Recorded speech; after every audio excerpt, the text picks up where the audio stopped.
Antes de continuar a palestra, eu queria só pedir a atenção de vocês.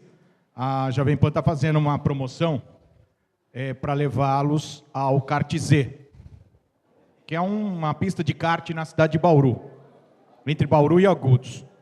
Vamos sortear 2 duplas. Amanhã vai ser o último dia. Vai ser o sorteio de 2 duplas, não, de 2 grupos de 7 pessoas. Então, como faz para você concorrer? Você entra na fanpage da Jovem Pan Avaré, é Jovem Pan Avaré SP, curte a fanpage da Jovem Pan, compartilha o link da promoção, que é o primeiro que está na nossa fanpage.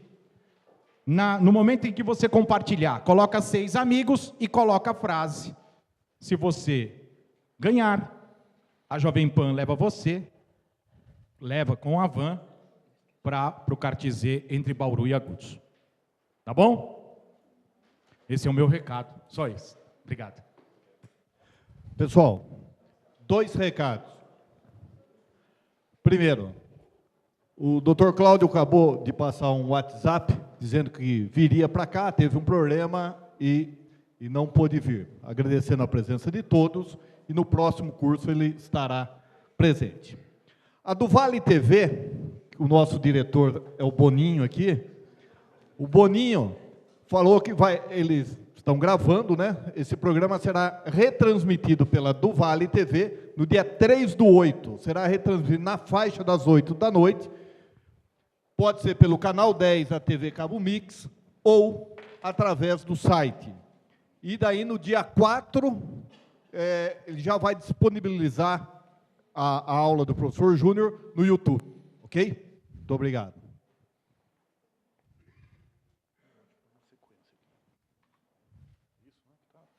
A propaganda... Isso, exatamente. Uhum. Essa agora na televisão. É isso? Isso aí.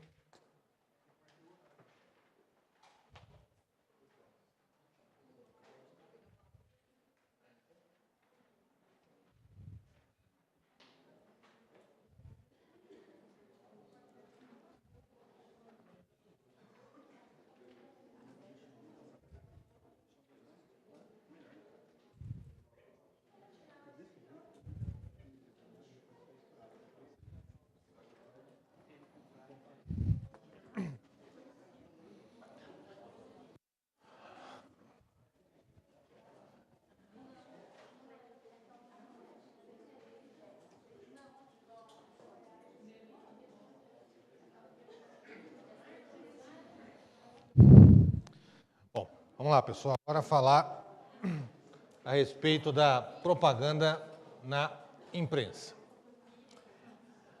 Até a antevéspera da eleição, e aí que data nós estamos falando? Se a propaganda para nas 48 horas da data do pleito, a antevéspera é esse penúltimo dia. A divulgação para na imprensa escrita, a reprodução na internet no jornal impresso, aí cai a pergunta que você fez, ou seja, a propaganda realizada no jornal impresso pode ser reproduzida na página da internet daquele jornal, sem que isso seja considerado propaganda. É comum hoje os jornais impressos terem a sua página. A divulgação na página da internet do jornal, da matéria, ou da propaganda, eu digo, publicada na via impressa, não configura a propaganda. São permitidas até a antevéspera das eleições a divulgação paga na imprensa escrita e a reprodução na internet do jornal impresso de até 10 anúncios de propaganda eleitoral, por veículo em datas diversas para cada candidato, no espaço máximo por edição de 1/8 de página de jornal padrão e de 1/4 de página de revistas ou tabloides. Então, nós temos hoje uma limitação no número de inserções na mídia impressa. Ou seja, cada candidato poderá realizar até 10 anúncios por veículo de informação e em data diversa. Então, se eu quiser fazer a minha propaganda em 4, 5 jornais, eu vou ter esse limite por cada veículo de comunicação. O interessante, que não pode ser desrespeitado em hipótese alguma, e isso já existem julgados do TSE reconhecendo como abuso dos meios de comunicação social, é o aumento do tamanho da propaganda. Então, se é 1/8 de página, não é um espaço maior do que esse. Antigamente, o que aconteceu nas eleições de 2008, me lembro muito bem, foi editado um jornal que não tinha uma sequência, não era um periódico, ele começou a funcionar ocasionalmente durante o período eleitoral, um pouco antes, e ele começou a sair numa edição enorme, né? Uma edição enorme. Ou seja, o tamanho, 1/8, no caso hoje 1/8, na época a limitação era outra referência, mas a propaganda acabava sendo, né, elástica, ou seja, ela era maior do que um dos demais veículos de comunicação. Esse 1/8 de página, ele respeita o padrão adotado pelo veículo, mas existem certos limites de tamanho, tanto de altura quanto de largura de cada jornal, ou seja, tem um limite máximo e tem um limite mínimo para efeitos eleitorais. Eu não vou falar para vocês agora, porque eu não me recordo o tamanho exato, mas é o padrão que está sendo utilizado, que é utilizado por os veículos mais comuns aí que nós nos deparamos diariamente. Deverá constar no anúncio de forma visível o valor pago pela inserção. Isso é fundamental. Na propaganda, no rodapé, embaixo da divulgação, eu tenho que colocar o valor que está sendo pago por aquela inserção. Para quê? Para que, posteriormente, o eleitor, ou qualquer cidadão, possa comparar esse montante na prestação de contas. Há um projeto ainda do Tribunal Superior Eleitoral, que eu acho que não vai ser viabilizado para essa eleição, por falta de recursos financeiros, que é a disponibilização na íntegra das prestações de contas, inclusive digitalizadas. O TSE, como os outros tribunais do Brasil, estão suportando também essa crise que assola o país.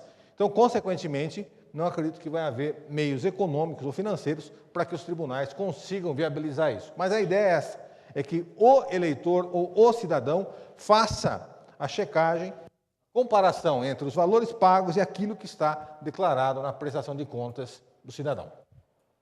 Aí, na observância do disposto nesse artigo, os sujeitos responsáveis pelos veículos, a multa de R$ 1.000 a R$ 10.000. Parágrafo 4º. Não caracterizar na propaganda eleitoral a divulgação de opinião favorável a candidato, a partido político ou a coligação pela imprensa escrita. Nós vamos ver que essa exceção não se envereda na propaganda no rádio e na TV. Ou seja, somente na propaganda, na mídia escrita, pode acontecer de um jornal, através do seu editorial, emitir a sua opinião favorável ou desfavorável a determinado candidato. É normal isso, que eu vou falar, muita gente até se espanta, né, e não sabia. O jornal pode ter uma determinada linha de pensamento, uma determinada linha ideológica. O Estadão tem a dele, a Folha tem a dele. São linhas ideológicas muito claras. Quem lê os dois jornais, vê as mesmas notícias, percebe as diferenças de orientação ideológica de cada um dos veículos. Então, quando a legislação permite a opinião favorável a candidato na mídia escrita, a objetividade jurídica da norma está mirando essas situações em que, num determinado editorial, possa se tecer alguns elogios ou opinião favorável ao candidato, né, mas sempre na mídia impressa, ou seja, na mídia escrita. E, eventualmente, essa mídia escrita, quando é reproduzida no jornal eletrônico daquele veículo do jornal, também, obviamente, vai para a internet através dessa reprodução autorizada pela lei. Então, não se espantem se, eventualmente, em determinados veículos aqui da região, surgirem opiniões, né, com relação a tal candidato ou a tal candidato. É possível? É. O que não pode ser feito, em hipótese alguma, é a apologia à candidatura, que é uma situação totalmente diferente. Eu, numa matéria, num editorial, eu externar a minha opinião com relação a determinado candidato, pelas suas qualidades, sei lá, o que seja, é uma determinada situação. Eu fazer a apologia àquela candidatura para que outras pessoas, de alguma forma, também comunguem do mesmo entendimento que eu tenho, é outra totalmente diferente. A apologia, ela é vedada. O que é permitido é que seja externada a opinião favorável. Quem que pode externar essa opinião no jornal? É só o jornalista que, de maneira cotidiana, escreve para esse veículo? Não. Pode ter uma outra pessoa que venha a externar a sua opinião. Só que, detalhe, a responsabilidade por eventual desvio de finalidade, ela é solidária entre quem assinou a coluna e o veículo de comunicação. Então, o veículo de comunicação, quando ele se sujeita a essa situação, ou seja, abre o espaço para uma outra pessoa escrever um editorial, qualquer pessoa que seja, se a pessoa extrapolar os limites da razoabilidade, o veículo também vai ser penalizado da mesma forma. O limite de anúncios previsto no caput será verificado de acordo com a imagem ou o nome do representativo candidato, independentemente de quem tenha contratado a divulgação da propaganda.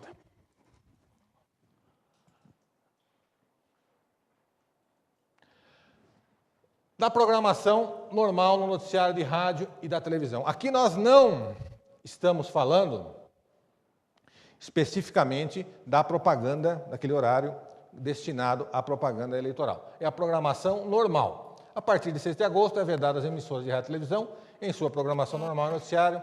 Aí vem as restrições que a lei coloca. Na verdade, ela vai fazer restrições a algum tipo de apologia a alguma determinada candidatura. Vejam o parágrafo 1º. A partir de 30 de junho, já foi, é vedado ainda às emissoras transmitir programa apresentado ou comentado por pré-candidato, sob pena, no caso de sua escolha na comissão partidária, de imposição de multa prevista no parágrafo 2º e de cancelamento do registro de sua candidatura. Então, vejam o seguinte, aquele cidadão que apresenta determinado programa radiofônico ou na TV, ele tem que se desligar a partir do dia 30 de junho, ou tinha que se desligar a partir do dia 30 de junho. Ficando, aquele que se expôs ao risco, além da multa, a possibilidade de cancelamento do registro da sua candidatura.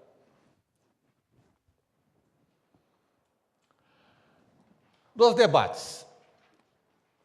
Os debates transmitidos pela emissora de rádio e televisão serão realizados segundo as regras estabelecidas em acordo, ou seja, o veículo de comunicação que quiser realizar o debate, ele deve, primeiramente, tentar um acordo de regras com todos os partidos que estão disputando, ou as coligações que estão disputando aquele pleito.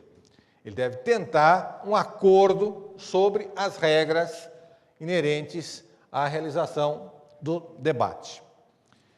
Aí a resolução traz as considerações a respeito do regramento. Esse regramento, se ele for aceito por 2/3 das coligações ou dos partidos políticos que estiverem disputando o pleito, ele pode ser realizado com aquelas regras.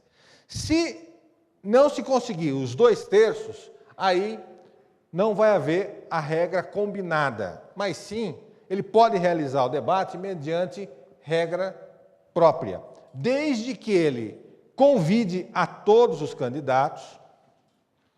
Há necessidade que se comprove por escrito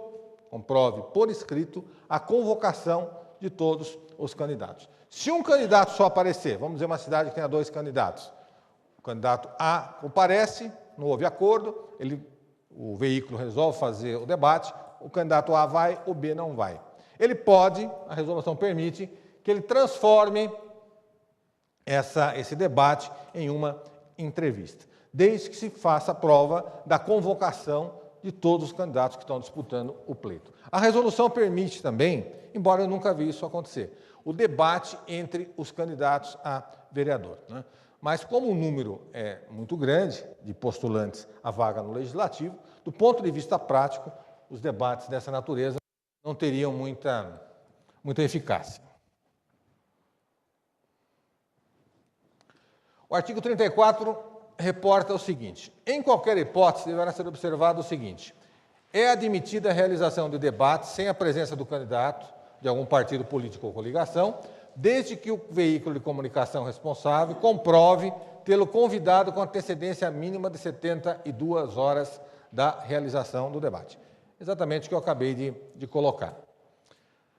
O 35 traz a consequência para o veículo de comunicação que descumprir eventualmente essas regras. O descumprimento do disposto nesta seção sujeita a empresa infratora à suspensão por 24 horas de sua programação com a transmissão intercalada de cada 15 minutos da mensagem de orientação ao eleitor. Em cada reiteração de conduta, o período de suspensão será duplicado. Então, a consequência para o veículo que descumprir essas regras, elas são extremamente danosas, né? Porque o veículo de comunicação, no caso a TV ou o rádio, são sustentados pela propaganda, né? A retirada da programação do ar pode causar um prejuízo aí considerável ao mesmo. Agora, essa propaganda é diferente daquela outra. Aquela era a propaganda que acontece naturalmente durante todo o ano, independente do período eleitoral, com a divulgação dos postulados ideológicos de cada partido. Agora nós vamos falar da propaganda eleitoral gratuita no rádio e na televisão. A propaganda eleitoral no rádio e na televisão se restringirá ao horário gratuito definido nessa resolução, vedada a vinculação de propaganda paga, ou seja, só posso divulgar no rádio e na TV através do horário eleitoral. Eu não posso me dirigir a determinado veículo de comunicação, um rádio ou uma TV, e efetuar o pagamento para a inserção de uma propaganda particular minha, como candidato majoritário ou proporcional. Como eu posso fazer nos jornais, na mídia escrita, isso é possível. Nas TVs e nas rádios, isso já não é possível. A propaganda eleitoral, ela fica restrita ao horário definido através da resolução, sendo vedada a propaganda paga. As emissoras de rádio e televisão vincularão no período de 26 de agosto a 29 de setembro, propaganda eleitoral gratuita, aí a resolução vai trazer os horários de manhã, na hora do almoço e à noite. Nos municípios em que não haja emissora de rádio e de televisão, a Justiça Eleitoral garantirá aos partidos políticos participantes do pleito a veiculação de propaganda eleitoral gratuita nas localidades aptas à realização do segundo turno das eleições e nas quais seja operacionalmente viável a realização. Alguns municípios em que tenha segundo turno, mas não tenha uma estação transmissora, não é retransmissora, estação transmissora de TV ou de rádio, a Justiça Eleitoral, dentro da razoabilidade, irá viabilizar essa propaganda. A maioria dos órgãos municipais de direção dos partidos políticos participantes do pleito poderão requerer ao TRE, até 15 de agosto de 2016, a veiculação de propaganda em redes pelas emissoras que os atingem. Aqui é uma situação um pouco diferente. Eu tenho um município que não tem a estação transmissora nem de rádio e nem de TV, mas ele recebe esse sinal. Vamos pegar como exemplo Avaré. O sinal da TV Globo, por exemplo. A TV Globo, ela é gerada em Itapetininga. A propaganda eleitoral que nós vamos assistir aqui na Globo será aquela de Itapetininga. Porém, há possibilidade dos candidatos de Avaré vincularem a sua propaganda através da Rede Globo de Itapetininga? Sim. Desde que a maioria dos órgãos municipais de direção dos partidos da cidade pleiteiem ao TRE até 15 de agosto a vinculação de propaganda em rede pelas emissoras que os atingem. Então, é possível que a propaganda eleitoral referente ao pleito de Avaré vincule, no exemplo, estou dando exemplo, a TV Globo, mas pode ser outras, a Bandeirantes, a Record, a SBT, que é Bauru. É possível, desde que haja interesse dos partidos ou das coligações, da maioria deles, em veicular esse tipo de informação. Geralmente, é uma propaganda que tem um custo elevado, não fica barato a produção de determinados vídeos com a divulgação da propaganda eleitoral. Então, em municípios pequenos, isso é praticamente inviável. Municípios médios para cima, é possível, sim, trabalhar com essa hipótese. O horário, a distribuição do horário na propaganda pelo rádio e pela TV, ele é de competência interna corporis, ou seja, o partido político ou a coligação que vai definir a maneira como ele vai distribuir o horário das manifestações pelo rádio ou pela televisão. Vocês podem observar que quando a gente assiste esse tipo de programa, alguns candidatos têm uma exposição maior do que outros candidatos. Para deputado é assim, né? Tem alguns candidatos a deputado que tem lá 15, 20 minutos de fala, outros falam 1 minuto. Está havendo uma disparidade? Sim, está havendo uma disparidade. Eles não estão sendo tratados de maneira isonômica.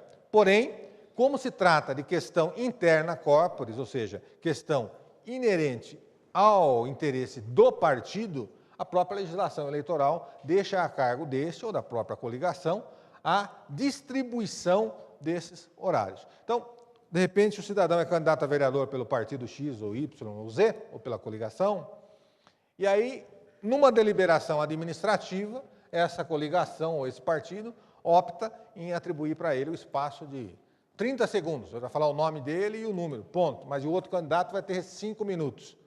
E daí? Posso questionar judicialmente? Não. É uma questão interna do partido. A requerimento do Ministério Público de partido, coligação ou do candidato, a Justiça Eleitoral poderá determinar a suspensão por 24 horas da programação normal da emissora que deixar de cumprir as disposições nessa resolução. Então, no tocante à propaganda do período eleitoral, além da multa, o veículo de comunicação fica sujeito à suspensão da sua programação.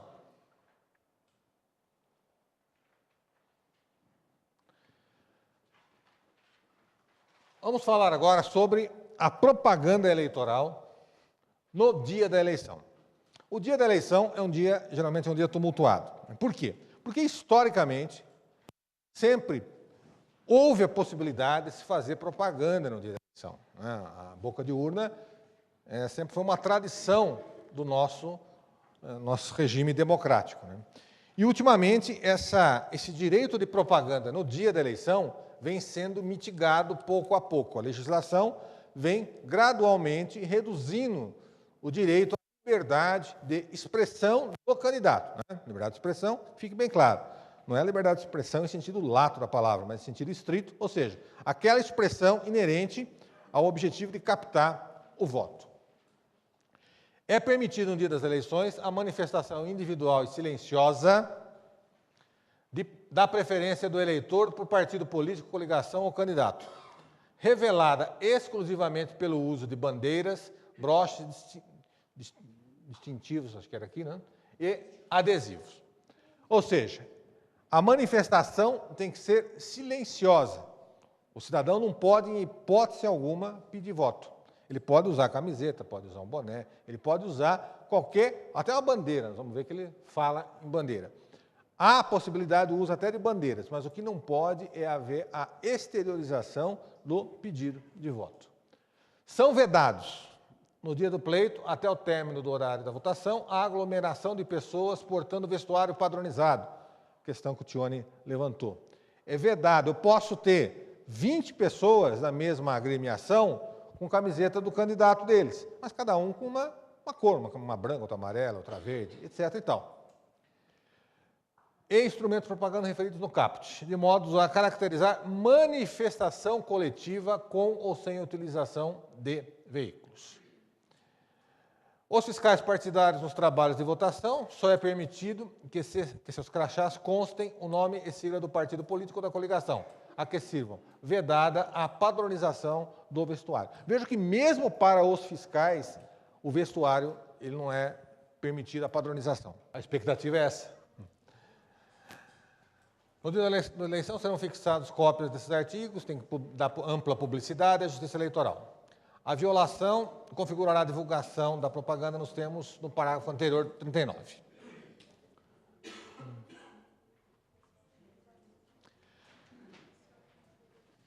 No dia... Não vamos falar ainda no dia da eleição. O descumprimento às normas inerentes à propaganda eleitoral pode acarretar as sanções de ordem pecuniária, ou seja, as multas, pode acarretar sanções de cunho administrativo, como a inibição da divulgação da programação dos veículos de comunicação, especialmente a TV e rádio, como nós vimos. E nós temos também a possibilidade da criminalização do ato de propaganda irregular. O artigo 66 da resolução, notem que não é a resolução que cria a figura criminal, ela está simplesmente reproduzindo uma disposição que está na Lei 9.504/97. Constitui crime no dia da eleição, puníveis com detenção de 6 meses a 1 ano, com alternativa de prestação de serviço, etc. e tal, tarará, tarará. 1. O uso de alto-falantes e amplificadores de som ou promoção de comícios ou carreata. Né? Isso já é meio óbvio. Né? Não pode ter nenhum tipo de manifestação dessa natureza no dia do pleito. A regimentação do eleitor ou a propaganda boca de urna. A divulgação de qualquer espécie de propaganda de partidos políticos ou de seus candidatos. Aqui é uma certa incongruência, até no que o amigo comentou, porque se é proibida qualquer tipo de propaganda, mas o cidadão pode sair com a camiseta estampada o número do candidato, né? Na minha opinião, é uma forma também de propaganda. O disposto não incidirá na manutenção da propaganda que tenha sido divulgada na internet no dia da eleição. As circunstâncias relativas ao derrame de material impresso, o que é o derrame de material impresso? Jogar santinho no dia da eleição ou na véspera da eleição. No dia da eleição ou na véspera, previstas no artigo 15, poderão ser apurados para efeitos estabelecidos na culpabilidade dos envolvidos diante do crime de que trata o inciso 3º. Então, a realização de qualquer dessas figuras, ou 1, 2 e 3, ou da distribuição de santinho na véspera e no dia da eleição, vão configurar um ilícito penal. Volto a dizer, é um ilícito de menor potencial ofensivo à sociedade, claro. Cabe a transação penal, claro. Transação penal, para quem não é do direito, é um acordo, entre aspas, que existe no nosso ordenamento, para que, se o cidadão seja punido de alguma forma, ou com a prestação de serviços da comunidade, ou alguma outra forma que o juiz entender de direito, ou seja, restringindo algum direito dele, para evitar a prisão. Mas o que acontece numa eventual condenação por um crime desse, né, que cabe fiança, cabe transação penal, o cidadão pode perder a primariedade em razão de uma situação, né, fácil de ser evitada. No dia da eleição, embora tenham muitos indecisos, eu não sei se vale a pena o custo-benefício. Por quê? Nós vamos ver que esse tipo de situação, além da figura criminal, além das multas, pode ensejar também o cancelamento do registro do candidato, ou a cassação do registro do candidato beneficiado, tendo ele anuído ou na dúvida se ele anuiu ou não. Ou seja, se houve dúvida se o candidato anuiu com aquela situação, na dúvida, que eu disse para vocês, em matéria de direito eleitoral, na dúvida em prol da sociedade, né? In dubio pro società, em matéria eleitoral. Constitui crime punível com a detenção de 6 meses, prestação de serviços, mais a multa.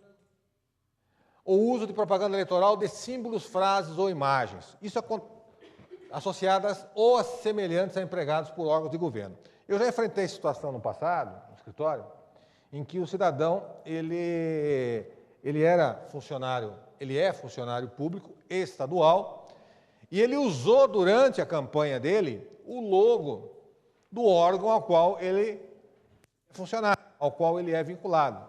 Divulgou na internet, fez até propaganda de santinho com o logo desse órgão vinculado ao governo do Estado de São Paulo. Né? Respondeu criminalmente, teve um processo crime, teve uma série de consequências, né? Por uma bobagem, porque eu não sei até que ponto isso potencializa a sua campanha. Todo mundo sabe quem ele é, o que ele faz, né, e há quanto tempo ele faz. Então, é um risco desnecessário. Artigo 68 da resolução. Constitui crime punível com detenção de 2 a 4 anos. Aqui a coisa começa a complicar um pouquinho mais, né?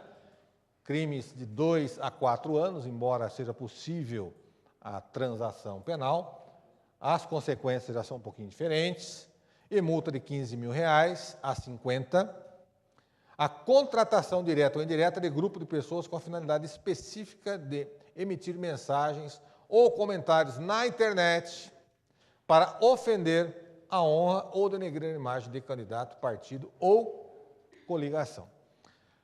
Isso deve acontecer nessa eleição de 2016. Aconteceu muito na eleição de 2012 e deve acontecer nessa eleição, né?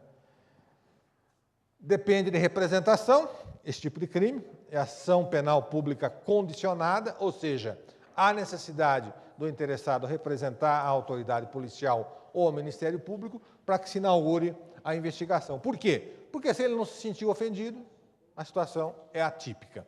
Então, há necessidade da representação por parte daquele que se sentiu prejudicado. Constitui crime punível com detenção de 6 meses a 2 anos e pagamento de 10 a 40 dias multa, caluniar alguém na propaganda eleitoral para fins de propaganda. Bom, para quem não é do direito, o que é a calúnia? A calúnia é quando eu imputo um fato criminoso a alguém. O cidadão foi até a loja tal e furtou uma bicicleta. Eu estou definindo um fato criminoso e imputando aquela pessoa. Isso é calúnia. Eu estou delimitando exatamente o ato que ele teria praticado. Nós vamos ver que há punição também pelo ilícito da injúria, da difamação. Caluniar alguém. 71. Constitui crime punível com detenção de 3 meses a 1 ano e pagamento de multa de 30 dias multa, difamar alguém na propaganda eleitoral. Vejam que a calúnia é uma imputação de um fato claro e objetivo, definido no nosso ordenamento como crime. A difamação, eu imputo também um fato determinado, pejorativo àquela pessoa, mas que não configura crime. Qualquer situação. Fulano de tal, ele é caloteiro, ele não paga suas contas, né? Ele deixou de pagar as casas pernambucanas, por exemplo. O fato de ele não ter pago as casas pernambucanas não é crime, mas é o quê? Ofensivo a ele. Essa situação configura a difamação. Calúnia, eu imputo um fato criminoso. Na difamação, eu imputo um fato pejorativo, porém, esse fato pejorativo não tipifica crime. Depois nós vamos ter a figura da injúria. Constitui crime a detenção de até 6 meses ou pagamento de 30 a 60 dias multa, injuriar alguém na propaganda eleitoral ou visando a fins da propaganda, ofendendo-lhe a dignidade ou o decoro. A injúria, na difamação e na calúnia, eu descrevo determinado fato inerente à pessoa. Esse fato, se configurar ilícito penal, eu vou estar tratando de calúnia. Se não configurar ilícito penal, de difamação. Na injúria, eu ofendo a dignidade da pessoa, ou seja, o sentimento que ela tem sobre ela mesma. Eu externo uma opinião pejorativa com relação àquela pessoa. E tem que ser diretamente a ela.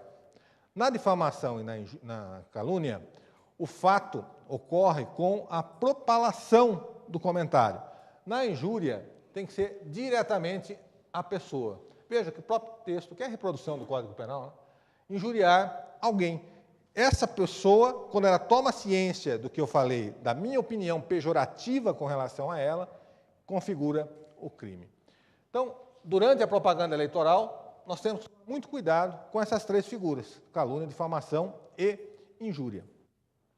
São ilícitos também de menor potencial ofensivo, ofensivo à sociedade, mas são crimes. Mas são crimes. Constitui crime punível com detenção de 6 meses e pagamento de 60 dias, impedir o exercício da propaganda, né? O cidadão está fazendo a propaganda dele, alguém de alguma forma, isso vai acontecer muito na internet. Existe a divulgação através da página do candidato e vem um hacker ou alguém do gênero e começa a atrapalhar essa propaganda. Isso vai acontecer fatalmente. Essa situação, além das consequências cíveis, também tipifica crime. Constitui crime com detenção de 6 meses a 1 ano e cassação do registro. Eu vejo que aqui a legislação, além da punição segregatória, também trata a cassação do registro.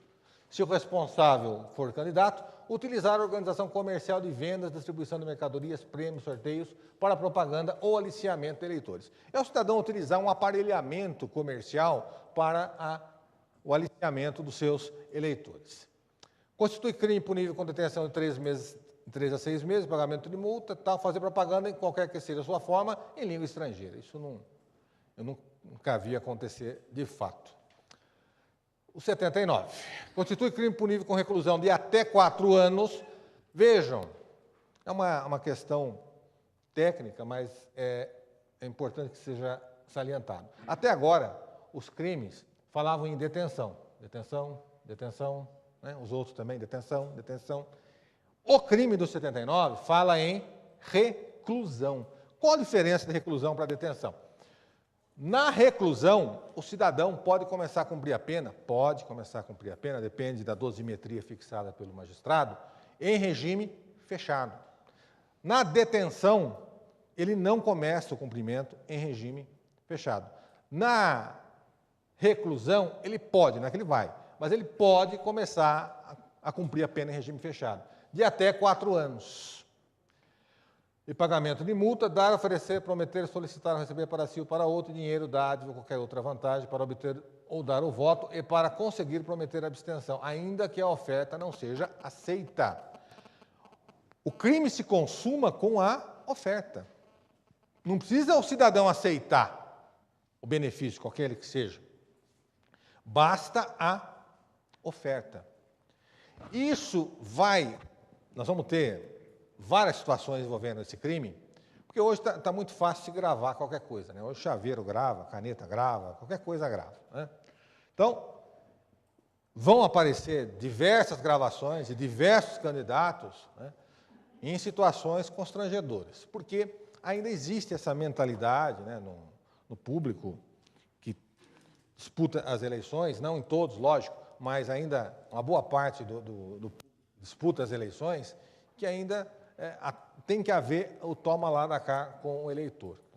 Então, esses candidatos, não todos, estou dizendo uma pequena parte, esses candidatos mal intencionados têm que tomar cuidado, porque hoje qualquer chaveirinho está gravando e a tipificação, ela pressupõe a reclusão, ou seja, reclusão é crime inafiançável e o cidadão pode, caso condenado, obviamente, pode começar a cumprir regime fechado.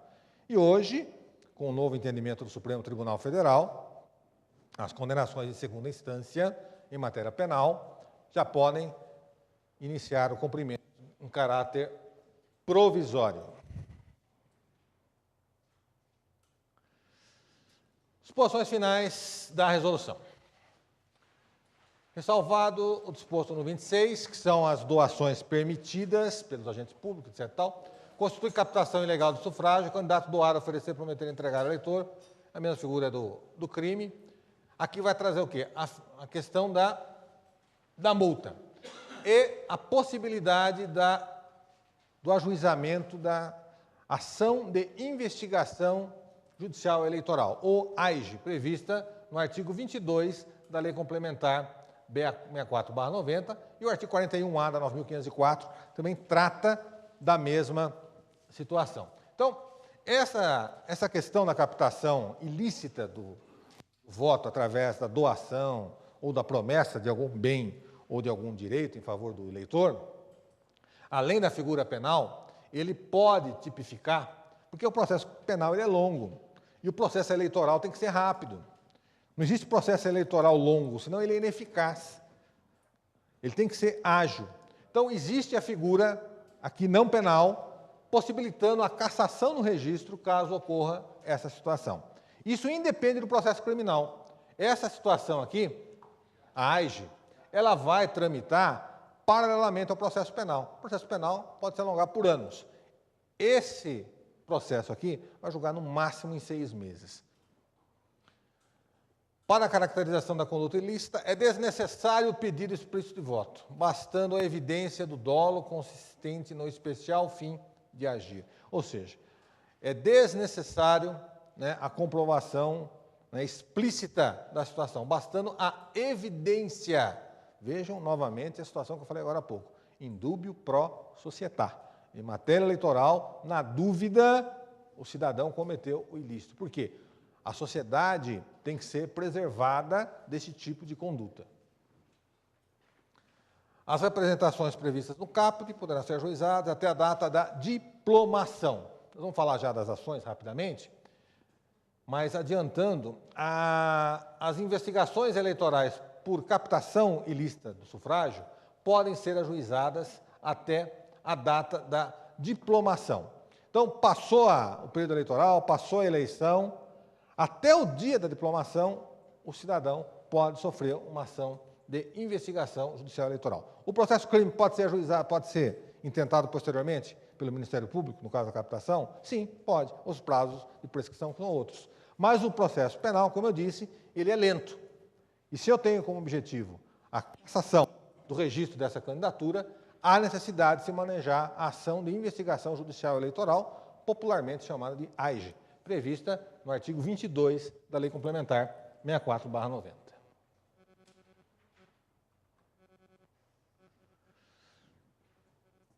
Só para a gente arrematar o que foi discutido na resolução, tudo que está previsto na norma, ela gera consequências administrativas, mas, ao mesmo tempo, penais, como nós vimos, ela pode tipificar outro ilícito, ou seja, o abuso indevido dos meios do poder econômico, do poder de autoridade ou a utilização indevida dos veículos de comunicação social.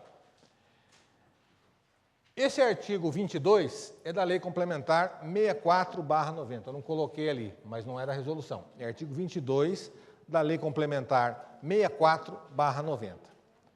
Qualquer partido, coligação, candidato ou Ministério Público poderá representar a Justiça Eleitoral diretamente ao corregedor regional, relatando fatos, indicando provas ilícitas, circunstâncias de impedir a abertura de investigação judicial. Por isso que a ação chama-se AIGE, Ação de Investigação Judicial Eleitoral, para apurar uso indevido, desvio ou abuso do poder econômico, do poder de autoridade ou a utilização indevida dos veículos ou meios de comunicação social, em benefício de candidato ou de partido político, obedecido o seguinte rito. Procedente à representação, ainda que após a proclamação dos eleitos, o tribunal declarará a inelegibilidade do representado e de quantos haja contribuído por 8 anos, aumentou esse prazo, era 3. Além da cassação do registro do diploma do candidato diretamente beneficiado pela interferência do poder econômico ou pelo desvio do abuso do poder de autoridade ou dos meios de comunicação. Vejam que mesmo que o cidadão tenha sido diplomado, tenha tomado posse, esteja exercendo o cargo, a AIGE foi ajuizada lá atrás. Ela foi ajuizada logo após a eleição, na semana seguinte após o pleito. Mas o julgamento se deu no ano seguinte, depois da posse. O cidadão vai ter o diploma cassado. Cassou o diploma, ele não pode exercer o cargo para o qual ele foi eleito. Eu disse no começo do nosso diálogo de hoje, né? Muita gente nessa eleição vai ganhar na urna, mas na judicialização do pleito não vai poder exercer o seu mandato. Se a representação for julgada procedente após a eleição do candidato, serão remetidos cópias desse processo ao Ministério Público para fins do previsto no artigo 14, piriri por lá. Aqui é para ele ajuizar uma outra ação chamada de AIME, Ação de Impugnação do Mandato Eletivo. É uma outra ação que tem outros requisitos diversos da AIGE. Para a configuração do ato abusivo, não será considerada a potencialidade de o fato alterar o resultado da eleição, apenas a gravidade. Essa é uma tese, essa alteração aconteceu em 2010 pela Lei Complementar 135. A Lei Complementar 135, para quem não sabe, é a famosa Lei Ficha Limpa, que emendou a Lei Complementar 64/90. Até a edição dessa alteração na norma, os ilícitos aqui tinham que ter potencial de influenciar no resultado. Se eu ofereci uma cesta básica para o cidadão, comprovou, gravou, filmou, tem testemunha, mas aquele voto não foi decisivo no pleito, a situação era considerada atípica. Hoje, não. Hoje não interessa o potencial do ilícito no resultado final da eleição. Basta o quê? A gravidade da circunstância. Na eleição de 2012, eu vi vários casos no TRE de cassação por coisas ínfimas, por coisas assim banais, coisas, sabe, carteira para guardar dinheiro, etc. Tal. Subjetiva, é subjetiva. Aí que está a gravidade, esse grau de subjetividade. E pior, essa subjetividade só pode ser analisada até o Tribunal Regional Eleitoral. Quando a discussão é levada até o Tribunal Superior Eleitoral, o TSE, eles não podem fazer valoração fática, só analisam matéria de direito. Ou seja, a questão resolve-se no plano fático no Tribunal Regional Eleitoral. A gravidade aqui, por exemplo, uma coisa que eles consideram grave, a entrega de cesta básica. Por quê? Eu estou pegando o eleitor pelo estômago. Eu estou comprando o voto do eleitor por comida. Isso é considerado grave. Pode ser uma lata de óleo, é considerado grave. Entregou um bem supérfluo. Questão de análise do caso concreto.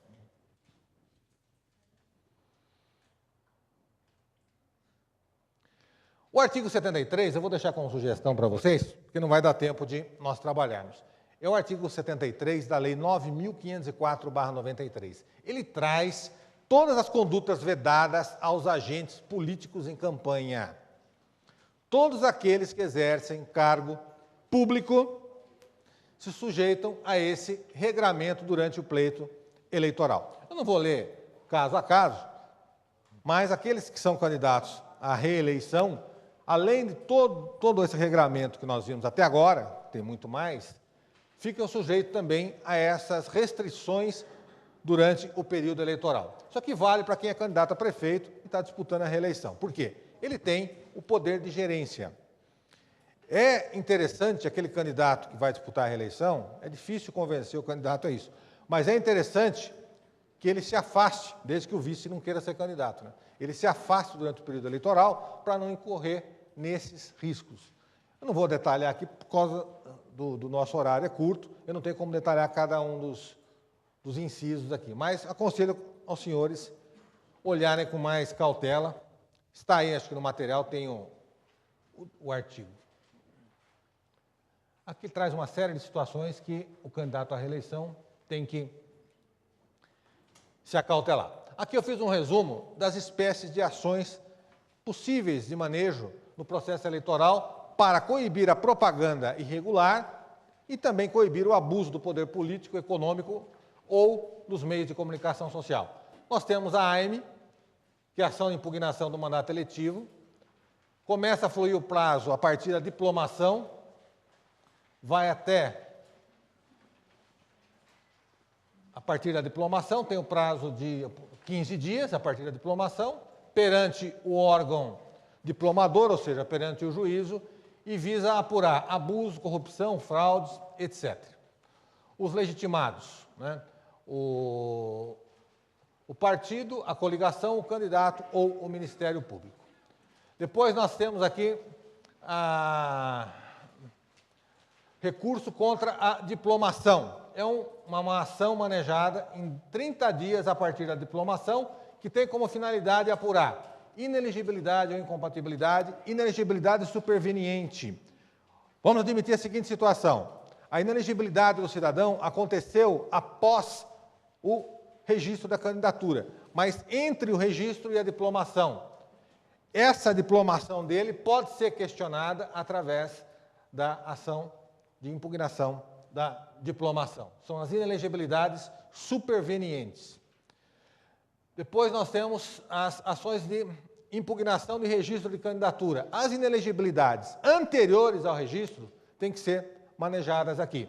O prazo é de 5 dias da publicação em cartório, no cartório eleitoral, do ato de pedido de registro. E depois nós temos a AIGE, que é a ação de investigação judicial eleitoral, pode ser proposta até a diplomação e visa coibir os abusos de poder político, econômico, uso indevido dos meios de comunicação eleitoral.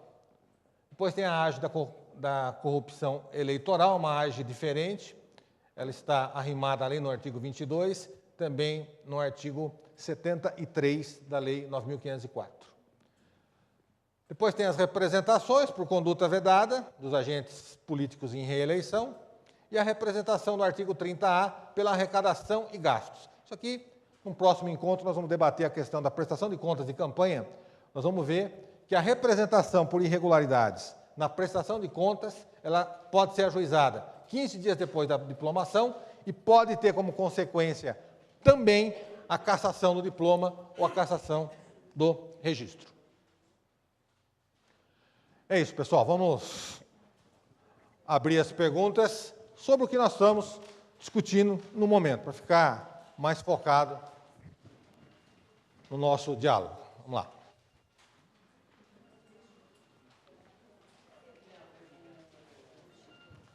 Presta o microfone para ele, ficar mais fácil.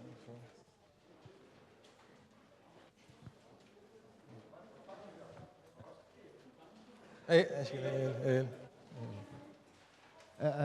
Não sei se ficou muito claro em relação à propaganda, não sei se a pergunta minha está relacionada à propaganda ou talvez à parte de custo de campanha. Mas aquelas pessoas que são contratadas para ficar agitando bandeira ou coisa, nessa não vai poder, pelos dois motivos? Não entendi. Tanto em relação... O cabo eleitoral. O cabo eleitoral? Isso, mas não o cabo eleitoral. O cabo eleitoral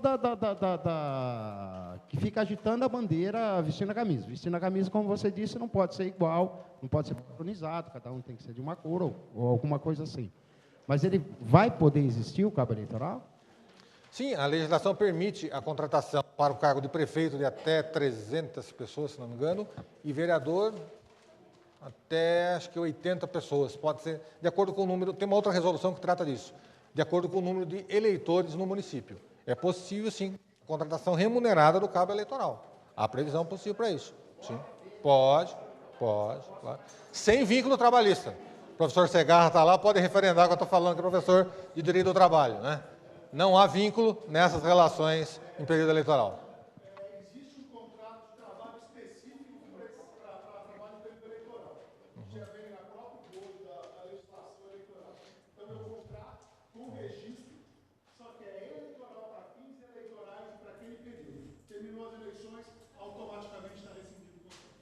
Mas tem que registrar. Muito bem lembrado pelo doutor Vinícius. Há necessidade do registro na CTPS dessa pessoa que está prestando o serviço. O candidato, seja ele qual cargo ele esteja disputando, ele faz um projeto, ele faz um plano e ele tem que, por exemplo, registrar em cartório. O que eu estou querendo dizer é o seguinte... são o que ele pretende no seu mandato, né, durante o seu mandato, fazer pela cidade. Ele tem esse plano ele tem que levar no cartório para registrar, a fim da população saber realmente se aquilo que ele discursou, ele vai colocar em prática. Existe o plano de governo para os cargos majoritários, ou seja, os candidatos a prefeito, né? Mas a questão vai um pouquinho mais longe. Ele não é obrigado a cumprir esse plano. Não existe uma obrigação legal. Existe uma obrigação moral dele cumprir o plano. Então, seria uma enganação, né? Do mesmo jeito que seria uma injúria, uma calúnia, uma difamação, mas não só com um candidato, mas com uma população. Para isso existem as próximas urnas, né? Porque ele vai prometer uma coisa, né? Mas não existe essa obrigatoriedade. Só esclarecendo, a sua colocação é pertinente, existe uma proposta de emenda à Constituição Federal para que seja positivado, seja normatizado com consequências, isso que ela acabou de falar. Nós temos nas leis orçamentárias, são 3 leis, uma delas chama Lei de Diretrizes Orçamentárias. Existe uma proposta de emenda à Constituição para que o plano de governo dos candidatos majoritários, com exceção dos senadores, tem que ser o projeto de lei da LDO dele, caso ele venha a ser eleito. Aí se torna obrigatório, né? Mas está em trâmite ainda essa emenda à Constituição.